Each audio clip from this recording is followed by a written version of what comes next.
All right, he gave us some great laughs on Saturday Night Live less than 48 hours ago, but now Mike Huckabee is here paying a visit, and he is still a candidate for the presidency of the United States of America. Governor, welcome back to the couch where it all started for you. It's great to be back, and thanks for having me. How'd you take it when they broke it to you that mathematically it's an impossibility that you can win? Well, you know, as I told them, I keep hearing that, but here's the fact. It's always possible that this could end up at a brokered convention. Now, let me tell you why it's important. And in fact, you mentioned magic during the show. And miracles, yes, which I believe in. Those two M words that you like better than math. I do. I like those much better than math.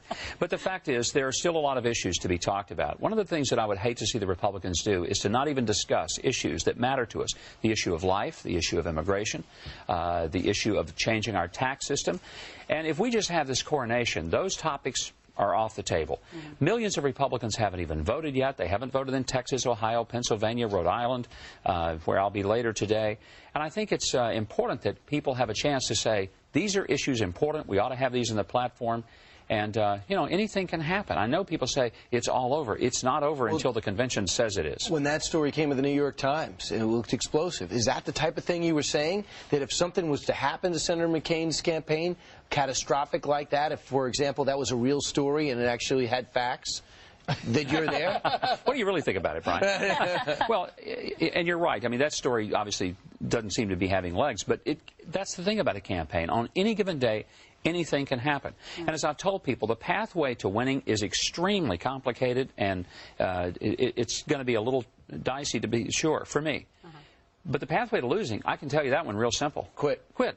Right. Yeah, that's easy. But you talk about a brokered convention. Yeah. If, in fact, John McCain gets the number of delegates that he needs before the convention, then would it still become a brokered convention? No. If he gets 1,191 pledged delegates, confirmed, pledged, committed delegates, then he is the presumptive nominee. And I've said all along. And then you'll say bye-bye at that point? Yeah, then you know, there's no point in me trying to continue pushing, you know, beyond that. Well, let me ask you to be a Democratic pundit for just a moment. Let's look at... Boy, you're asking me to make a big stretch here. Hey, I saw you on Saturday Night Live. You did a fantastic job, by the way. Thank you. Look at what's happening with the Democrats. Hillary Clinton last Thursday, calm, cool, and collected. Over the weekend, very sarcastic and quite vocal and verbal. And shame on you, Barack Obama. Yeah. What's happening?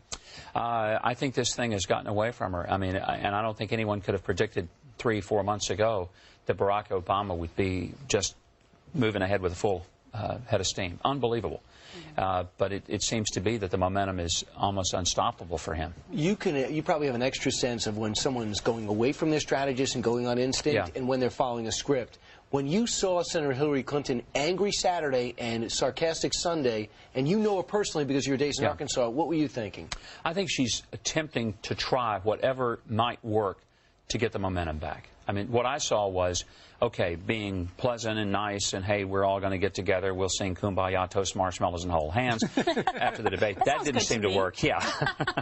But, you know, we'll have s'mores and everything. Yeah, I love that. But what I saw then was, okay, that wasn't really working, so let me, you know, throw a punch and see if that It was a huge punch, though. Yeah, and this was meet me in Ohio. Shame on you. We haven't heard that from either side. Yeah, it was pretty, you know, bold language. Do you know that side of her? Yeah, you know, I mean, she's very focused. And I've always said that the thing about the Clintons, they're very focused people, and don't ever underestimate them. How would you run against Barack Obama? I think what you've got to do is to contrast on issues, because he has an incredible capacity to inspire. But then you need to ask, okay, now, if he says, we're going to, and then fill in the blank, we're going to give you health care, we're going to give you college education, add up the cost and say, are you willing? Because, you know, here's the thing. It looks great in the showroom, but then you got to go to the sales manager's office, and he's going to put that contract in front of you.